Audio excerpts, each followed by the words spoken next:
Hola, soy la Basmati de nuevo con vosotros. Hoy os voy a hablar de un tema que ya he hablado, pero voy a hablar de algo en particular. Lo he titulado ¿qué hicieron los Rapa Nui para trasladar 887, realmente había 1000 aproximadamente, moais diseminados a lo largo de la isla de Pascua? Ya sabéis que la isla de Pascua son todo conjeturas, porque como una población que era tribal pudo trasladar casi 1000 piezas que pesaban montones de toneladas. Es como, mirar, aunque ha habido cantidad de arqueólogos que han hecho hipótesis, quizás la más sensata sea la que hay ahora mismo en este momento. Pasa como en el antiguo Egipto, cómo pudieron transportar miles de piedras, habituallamiento para tantísimas, los apirus, que eran los que están, y entonces pues se ha llegado a la conclusión por las investigaciones que se han hecho que hicieron, digamos, como un brazo del Nilo, aprovecharon el Nilo que pasaba cerca, un afluente, un ramal, que sería en castellano, no sé si en castellano o en catalán, y aprovecharon ese ramal para, digamos, abastecer a la gente que había allí trabajando, etcétera, abastecer de agua, de comida, etcétera, etcétera, y transportar tantísimas cosas. Bueno, pues aproximadamente se ha llegado también a otra conclusión, la han hecho, la han confirmado, o sea, no son solamente hipótesis, sino que hay polen, han buscado estratos inferiores que corresponden con la época de la construcción de las pirámides y han encontrado polen, lo cual significa que había más vegetación, que el agua pasaba por allí, etcétera, y que había cosechas, etcétera. Bueno, pues ahora estamos en la isla de Chile, que está en mitad de la nada, que fue repoblada por, ¿cómo se llama? Por lo mismo que hay... Lo mismo que Hawái, en la misma época aproximadamente, personas de raza amarilla que son guapísimos, atractivísimos y que, bueno, pobrecillos míos, después de la llegada de los europeos, bueno, ellos tuvieron primero una crisis, llegaron a ser 14.000, porque deforestaron, la isla estaba cubierta de árboles, la deforestaron, llegaron a ser 14.000 y entonces no había, ¿cómo diría yo?, medios para tanta gente debido a que le daba muchísima importancia a estas culturas gigantescas, gastaban cantidad de troncos de árboles deforestando la isla y al final se llegó a una hambruna y se llegaría seguramente, se supone, como una especie de guerra civil, lucha entre clanes. Ellos estaban muy marcados físicamente, digamos, su apariencia la marcaban con tatuajes y bueno, ellos en un principio se pensaban por el tipo de cultivo que tenían que procederían de América, que serían gente de Sudamérica, pero después se vio la simbología que tenían del dios pájaro, que eso proviene de la zona de Hawái, de la Polinesia, eran polinesios los que habían allí, su lenguaje, sus tradiciones. Bueno, y ellos tienen también unas tradiciones orales. Lo que pasa es que en 1700 y pico llegó un nederlandés, a la isla y como era el día de Pascua, la bautizó como Isla de Pascua y así se le conoce. Pertenece a Chile. Realmente los chilenos no permitían, no sé si hasta el año 86 o por ahí, no permitieron que fueran chilenos, o sea que ellos sí que podían viajar a la isla, pero los de la isla de Pascua no podían ser ciudadanos chilenos. Durante un tiempo había como un señor que estaba condenado, que había escapado de Perú, entonces se casó con una mujer de allí, una Rapa Nui, y bueno, empezó a comprar toda la isla. Entonces murió, lo mataron en una discusión y entonces se quedó, no sé si había un segundo dueño, un judío que era haitiano, no sé de dónde, y entonces lo que hizo fue alquilarle a los ingleses la isla como una especie de granja al aire libre para que tuvieran borregos. Ya estuvieron los pobrecitos, pero previamente os voy a decir una cosa, de esos 14.000 que eran y que esquilmaron digamos las posibilidades que tenían de naturaleza, ¿cómo se dice? Que no me acuerdo de la palabra. Bueno, los recursos, agotaron los recursos de la isla, y la isla está, no sé, a 2 o 3 mil kilómetros de la costa, está en medio de la nada.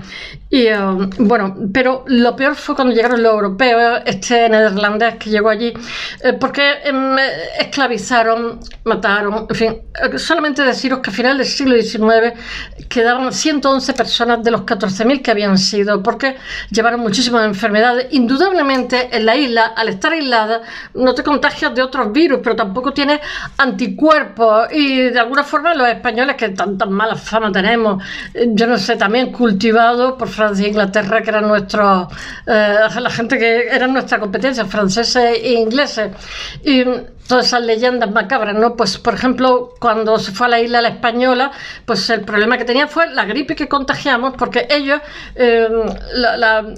nosotros estamos inmunizados desde hace miles de años, digamos, de las estepas rusas hacia abajo, hemos estado en contacto con el ganado, y entonces estamos inmunizados a muchísimas cosas, pero también hay algo que se desconoce. Entonces, claro, contagiamos una gripe y los españoles allí morían como chinches por enfermedades protozoicas.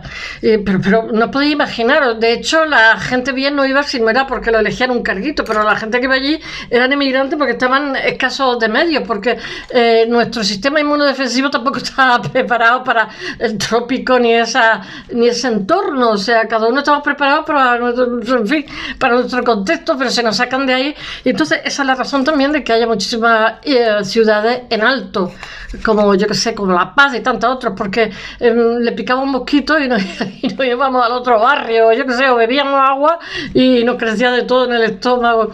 Pero en fin, pero aparte esta, por ejemplo, Europa los machacó, esclavizándolos, llevándoselos a plantaciones de Perú también, y dejaron la isla prácticamente sin nadie. Hoy día hay 5.000 y pico habitantes, y ahora es al contrario. O sea, la gente de allí tiene muchísimos extranjeros. En la época del COVID no hubo turistas, porque hay que ir adrede. O sea, desde Chile allí son aproximadamente 5 horas de avión, y bueno, están unos cuantos miles de kilómetros. Y ahora es al contrario, hay tantísimos turistas que muchos de los turistas que van allí, como tiene un clima muy agradable en medio de la nada, es una isla muy mágica, y además de eso los polinesios siempre han sido muy dulces, siempre han cautivado a los europeos y a gente de todos sitios, porque son de una grandísima dulzura. Bueno, pues muchísima gente ha decidido quedarse allí a vivir, ya sean chilenos, ya sean gente de otros continentes, etcétera, porque les parece un lugar precioso y con una temperatura deliciosa, donde la vida es barata, etcétera, etcétera. Entonces están viendo que su cultura va a desaparecer, porque con tantísimo turismo y tantísima gente que se queda allí porque sí, y entonces han decidido poner, digamos, cláusulas de tal manera que tú llegas allí y tienes que mostrar el billete de vuelta, y no puedes estar más de 30 días en la isla. Están poniendo barreras porque es que se los comen vivos, y bueno, después estoy leyendo, lo he dejado los links en el blog, he dejado como 9 o 10 artículos muy interesantes, que, como no, el British Museum tiene un pedazo Moai y se lo están reclamando, que es como nada, por aquí entra y por allí sale. Se lo están reclamando diciendo que lo robaron, se lo llevaron por la Face, y que a ver si lo devuelven. ¿Qué más cosas puedo deciros? Curiosidades de allí. No sé, que la mayoría de gente es encantadora por el talante que tiene, que bueno, que estos moai eran hechos en las canteras, como hacían también los egipcios. Los egipcios te encuentran los obeliscos en la misma cantera, que no ha acabado de ser terminado, un obelisco casi terminado, y ellos hacían los moai allí. Entonces, la curiosidad que había es cómo llevaban los moai a lugares distantes estos bichos tan grandes, que pesaban 8 toneladas, no sé, montones de toneladas, que eran tremendos. Y entonces había toda una tradición oral que con la llegada de los europeos desapareció, pero se siguen cantando todavía, ¿no? Y es que iban con cuerdas, y la base del moai, cuando estaba puesto, tenía una rampa, tenía todo, le ponían un gorro, le ponían a los ojos conchas blancas, le ponían también una pupila, etcétera, ¿no? Pero para trasladarlo, lo que hacían es que había todo un ritual y entonces cogían con cuerdas y la figura era más grande porque seguramente de los golpes que iba a dar iba recibiendo. Y entonces iban tirando de varios puntos para que andara. Y entonces hay canciones, tradición orales que los niños cantan y tiene que ver con eso. Y se ha visto que es lo más sensato, ¿no? Que van tirando de un sitio de otro, van cantando, no sé si es tac, tac, tac, tac. Y incluso he dejado en el blog una del National Geographic animación de cómo pudieron hacerlo, de cómo han llegado los arqueólogos a esa conclusión, porque la base era mucho más grande y cuando llegaban allí, digamos, los escultores afinaban la figura y la rodeaban de piedra y la ponían mirando el poblado. Solamente hay otras, se supone que eran jefes, ¿no? Y entonces lo que querían, digamos, es rodear de forma mágica. Este material es volcánico, bueno, toda la isla es volcánica y se fabricaba en la cantera que había en el cráter. Y solamente hay 7 o 8 moai, lo que pasa es que debió de haber como una especie de guerra civil o algo así, porque hay muchos que están arrojados, tirados por ahí, como quien estaba enfurecido, etc. Y se cambió, digamos, de creencia y se pasó al hombre pájaro. Entonces, cada no sé cuánto tiempo tenían que pugnar los hombres para ir nadando de un sitio a otro y traer intacto un huevo de gaviota. Entonces, durante 5 meses era considerado mágico, ¿no? El hombre pájaro. Y llevaban también, además, un atuendo. Todo esto fue modificado cuando llegaron en el siglo XVIII, los misioneros, que entonces, bueno, pues los cristianizaron, etcétera, ¿no?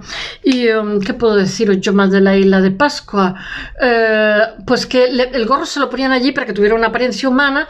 Hay otros que están mirando al mar, 7, 8 o 9 que están mirando al mar, al horizonte, pero el resto todos miran al poblado y se supone que eran o bien antiguos jefes que se les consideraba un poco como deidades porque habían sido benignos para la población, y entonces lo que pasa es que estaban protegiendo porque están en círculo y están protegiendo a la población, pero sí todos están muy distantes unos de otros, y la verdad es que fueron fantásticos ingenieros estas personas que carecían de conocimiento racional. Eso me encanta porque se sale de toda norma, como pasó con los egipcios, que tienen conocimiento, que se llega a la conclusión que tenían conocimientos matemáticos, astrofísicos, etcétera, para la forma que tenían de orientar las cosas, de construir y tal, porque hay infinidad de habitaciones canceladas dentro de las pirámides, o sea, se sellaban al cerrar la pirámide. Caía arena, entonces se sellaba, y todo esto se sabe por los radares, ¿no? Pero bueno, así todo, en el caso nuestro de los moais, todos son hipótesis y conjeturas, la mayoría, porque ni siquiera se sabe bien. Se supone que esta isla fue repoblada a la misma vez que fue repoblada Hawái, y que provienen de la misma gens que llamaban los latinos, del mismo linaje, por las tradiciones que tienen, por los bailes, por el tipo de lengua que utilizan también, etcétera, la tradición oral. Y ¿qué más puedo decir? Que después, cuando llegaron los ingleses, lo que hicieron fue plantar muchísimos, o sea, cuando lo convirtieron en una especie de granja gigante llena de borregos, le pusieron muchísima palmera y cocotero. Y bueno, y que en la actualidad pues vive casi al 100% del turismo, porque la isla fue casi arrasada, deforestada, y entonces pues apenas tienen cultivos más que de pequeñas cosas. Bueno, voy a ver si lo cuento un poco y me iré acordando de cosas porque he leído muchísimo y bueno, que se ha hecho carbono 14 y tal. Los moai vienen a tener aproximadamente 1000 años. Se supone que fue entre 700 o el 800, siglo VIII y el siglo XVII. Están hechos en ese periodo de tiempo, porque en el siglo XVII llegamos los europeos para estropearlo todo. Bueno, para variar. Tienen muchos, son diferentes, no son todos iguales. Algunos tienen altura de 2 pisos y están de espalda al Océano Pacífico. Otros están mirando, y solamente 8 o 9 que miran al Océano Pacífico. Las cavidades de sus ojos están rellenas de conchas blancas para hacerlo muy parecido a los humanos, pero solamente cuando llegaban allí al lugar que iban a ocupar, entonces se limaba por los lados, se acababa de terminar, y entonces se le ponía como un sombrero que estaba hecha de otro material distinto al sombrero, no sé si era rojo, y después allí mismo se hacían los ojos y tal, y se rodeaba de piedra como para darle un anclaje, se enterraba aparte y se rodeaba de piedra, y aquí había como una rampa. Así todo. Hay moais por allí tirados porque se supone que fueron trasladados y en el traslado se les cayó. Lo hacían buscando también el centro de gravedad como en el cuerpo, como si fuera una persona, ¿no? Como un poco adelantado que se mantiene sobre sus caderas, o sea, siguiendo la estructura de los humanos, porque iban a ser trasladados como si andaran, ¿no? Iban con varias cuerdas, tenían, digamos, el moai iba cogido con cuerda por aquí en el cuello, iban tirando por diferentes puntos, por si se tambaleaba un sitio, tiraban de otro, así. Pero así todos son muchas toneladas y era todo, lo hacían a ojo. Bueno, le ponían coral blanco en y también escoria volcánica en la parte de arriba. Son maravillosos, la verdad es que son un poco feos, pero de feos que son bonitos. Bueno, el cuerpo se lo grababan con signos que son como enigmáticos, no sabemos lo que significan en absoluto, y los rostros tienen como unas cejas muy gordas y tienen unas narices así como muy alargadas, yo que sé, parecían humanos y divinos. Bueno, en este momento en pie hay 887 moai dentro de lo que es una isla pequeña. Están repartidos por la isla de Pascua o Rapa Nui, como llaman los isleños a su isla. Se supone que tuvo otro nombre, que no me acuerdo cuál es, porque he leído tantas cosas que al final cuando tengo que contarlo ya no estoy segura. Bueno, ya he hablado antes de esto, y estos 15 estaban de pie sobre el pedestal de Autongariki, la estructura ceremonial más grande y remota de la isla chilena. Al mirar las cabezas grandes y los torsos así sin piernas, es difícil imaginar cómo estas figuras llegaron cada una. Estas figuras monolíticas, cómo pudieron, y gigantescas, que pesan hasta 88 toneladas, Hay algunas que pesan más que otras, y se construyeron aproximadamente entre 1000 y 1000 y pico años. En eso no se ponen de acuerdo, porque cada uno, cuando han hecho carbono 14, las pruebas de carbono 14 han sabido cronologías muy diferentes. No se saben cómo llegaron allí, y todas son muchísimas hipótesis, pero no es la única. Muchísimos investigadores de diferentes países han estado desconcertados durante mucho tiempo, elucubrando cómo estos pesados moai fueron transportados al lugar que ocupan hoy. Y manualmente, porque era una tradición, eran polinesios, vivían de la pesca, actualmente viven de la pesca y el turismo, pues antes vivirían de la pesca y 4 cosillas que tenían por ahí. Bueno, se han hecho varias teorías. Yo he tomado la de un italiano que se llama Lupo, algo así, Lobo.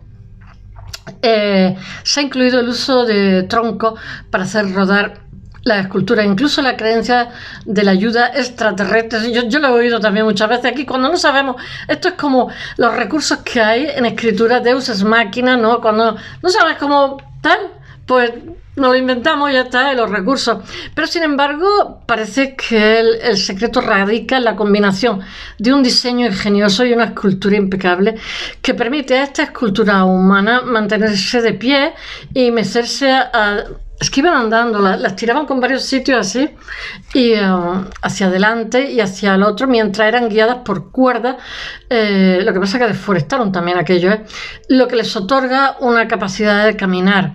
El movimiento habría sido similar a arrastrar un refrigerador en una posición de pie. A mí eso me hace eso gracia.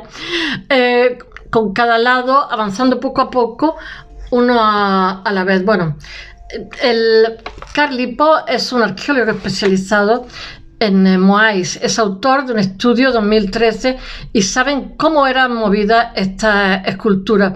Dice, los Rapa Nui, los pueblos polinesios indígenas de Rapa Nui fueron más allá y tallaron la base de la escultura y agregaron cierto ángulo para que fuera una mejor versión para ser movida. Eran más grandes, más voluminosas, porque iban a romperse por el camino. Bueno, este fue el primer estudio que culmina con éxito dentro de lo que son, digamos, sus compañeros profesionales arqueólogos, en una réplica de 5 toneladas, y la teoría que propone que las esculturas caminantes combinan la tradición oral y la ciencia, según Ellen Cantwell, que es profesora de Historia del Arte del San Antonio College de California y tiene experiencia en el arte oceánico antiguo. Dice ella: siempre os pongo diferentes opiniones. Las esculturas caminantes son parte de las tradiciones orales Rapa Nui y existe una palabra que es el neke neke en el idioma Rapa Nui, que se traduce como caminar sin piernas.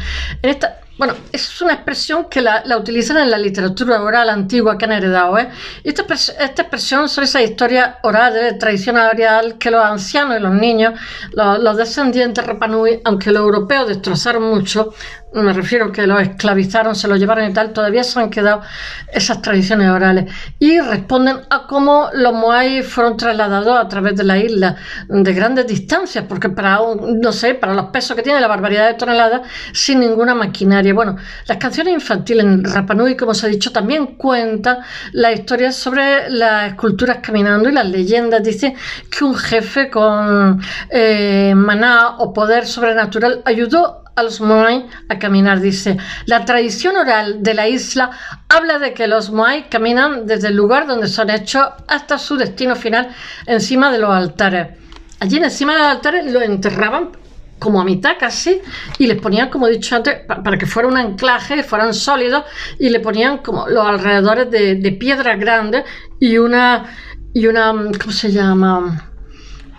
Ahora, como una inclinación aquí en el pecho, le daban como una cierta dignidad.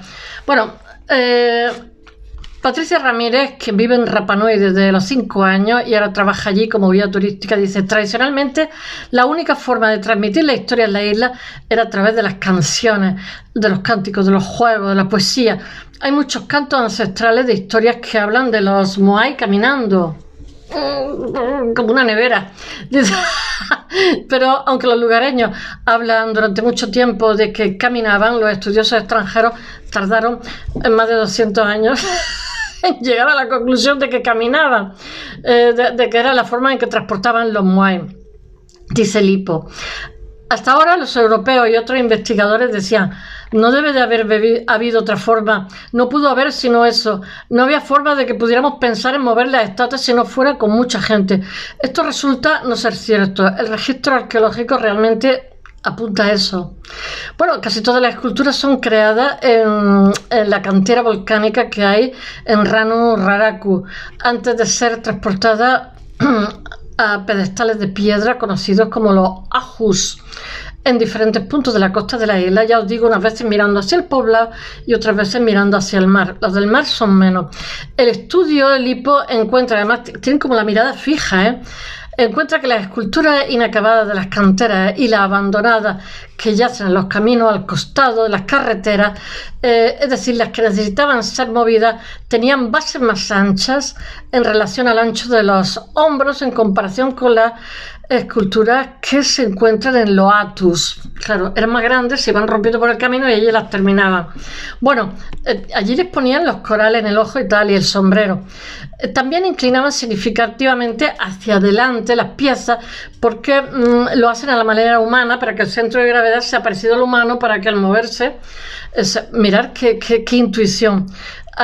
Lo inclinaban hacia adelante como 17 grados, lo han calculado todo, lo que provoca que el centro de gravedad se colocara justo al borde inferior frontal redondeado. Estos ajustes permiten que la escultura rodara de lado a lado y fuera transportada a su lugar final. Dice, esto es la opinión. Lo que es sorprendente es que estaban tan inclinadas hacia adelante que no podrían pararse solo porque se caerían adelante. Estas características indican que los moai fueron modelados según nuestra propia forma de caminar, y explica que cuando caminamos girando la cadera y caemos hacia adelante, es la manera en que lo han hecho. Bueno, los Rapa Nui realmente crearon una estructura que podía hacer lo mismo. A medida que las esculturas se hacían hacia adelante, caía y se movía para adelante para dar un paso. Bueno, el moai andante habría sido realmente sostenido y guiado por cuerdas, como os he explicado, que pillaban. Os he dejado una del National Geographic, vuelvo a repetirlo, cómo lo hacían en el blog, y por un grupo de personas que lo hacían como un ritual, dirigiendo los pasos en un pequeño grupo detrás y un pequeño grupo detrás como estabilizando el movimiento. Se les caían, madre mía.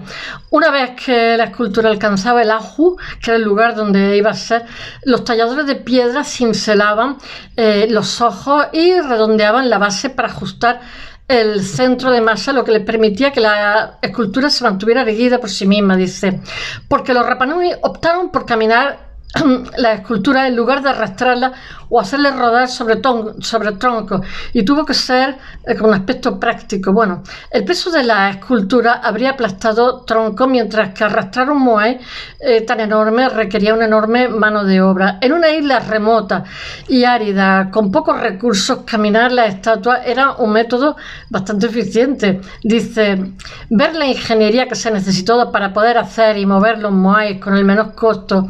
El pueblo Rapa Nui lo hizo dentro de las limitaciones de la isla, básicamente mediante la cooperación y el ingenio. Vaya que si tuvieron ingenio, ¿eh? Dice, bueno,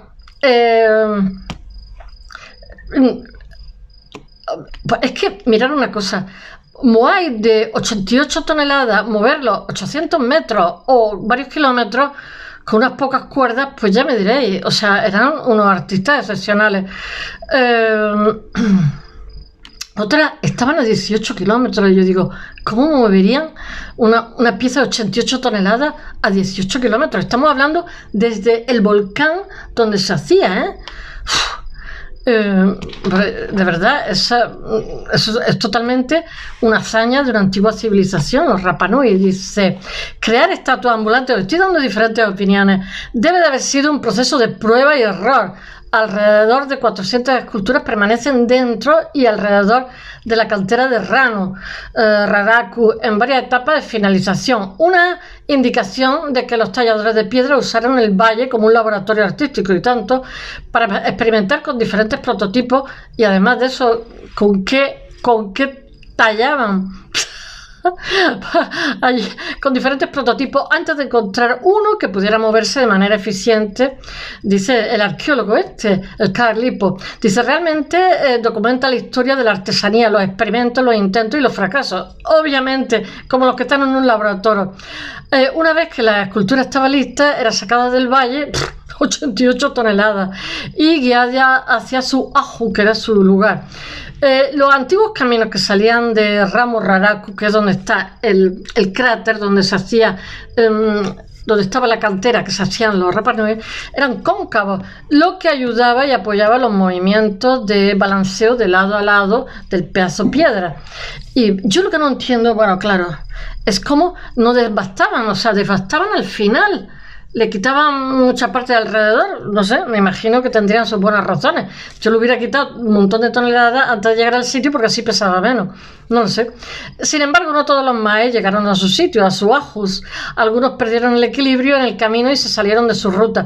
Los visitantes a la cantera pueden ver las ruinas, las docenas de esculturas abandonadas esparcidas por las laderas exteriores y los bordes de la carretera. Es el mejor lugar de la isla para tener una idea de la inmensa cantidad de moais creados. Otros están en el mar, se los llevó al mar o los tiraron, no se sabe.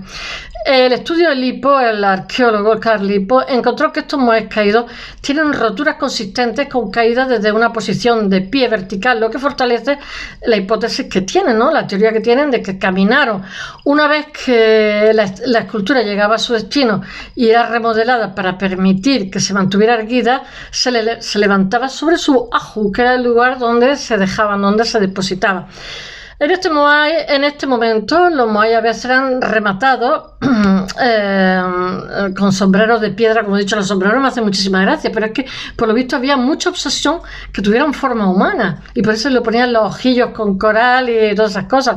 Los llamados pucaos. Los pucaos son los tocados para darles arringa ahora, que era un rostro vivo o su forma humana. Dice Joan van Tilburg, que es arqueóloga especializada en arte rupestre Rapa Nui. Uno de los moai fue restaurado con sus ojos de coral y su sombrero de piedra o pucao. Tener una experiencia humana era una obsesión totalmente para esta gente. Era importante para que fueran como creíbles. Que los moais se usaban en los rituales para los muertos y para honrar a los jefes de la tribu también. El pueblo Rapa Nui realmente creía que el mundo de los vivos y los muertos era como una continuación, una misma cosa. Y dice, no se contentaban con recordar solo simbólicamente a sus antepasados. Querían tener imágenes físicas para representarlos. Y eso es lo que son las esculturas moai, son rostros de los ancestros muertos. Lipo, el que os he dicho antes, Carl Lipo, señala que los talladores de piedra pueden haber cantado canciones rituales, seguramente, que son ceremoniales, mientras que lo hacían para motivarse con esa idea de grupo, mientras que las culturas caminaban para mantener el ritmo del movimiento. Pero poco queda de esta historia, son todo hipótesis, poco queda de esta historia hablar del pueblo Rapa Nui para confirmar esto. Dice, muchas de las canciones e historias se perdieron debido a la colonización y las misiones cristianas. El primer contacto con los europeos devastó su cultura. Es la misma saga en todas las islas polinesias. Es verdad, Hawaiian Company. Los destruyeron, les pegaron de todo, los esclavizaron, como aquí. A pesar de que la investigación científica realmente ha respondido a muchísimas de las hipótesis y de las preguntas desconcertantes sobre los moai, la falta de historia oral y escrita mantiene a Rapa Nui todavía envuelta en un mito, porque hay muchas cosas que no se pueden dar contestación. Los moai de Ahutongariki miran en dirección a Rano Raraku, la cantera donde fueron creados. Bueno, las 15 esculturas de Ahutongariki rodando de lado a lado por la tierra árida es una especie de canto ahí al aire. Es una preciosidad que una isla tan pequeña tenga casi 800 y pico esculturas ahí observándote y mirándote. Aunque estos gigantes se mantienen todavía inmóviles y silenciosos, guardando sus secretos, ¿sí? Su construcción dice mucho sobre el ingenio de este pueblo, de sus antiguos creadores. Bueno, espero que os haya gustado. Hasta mañana.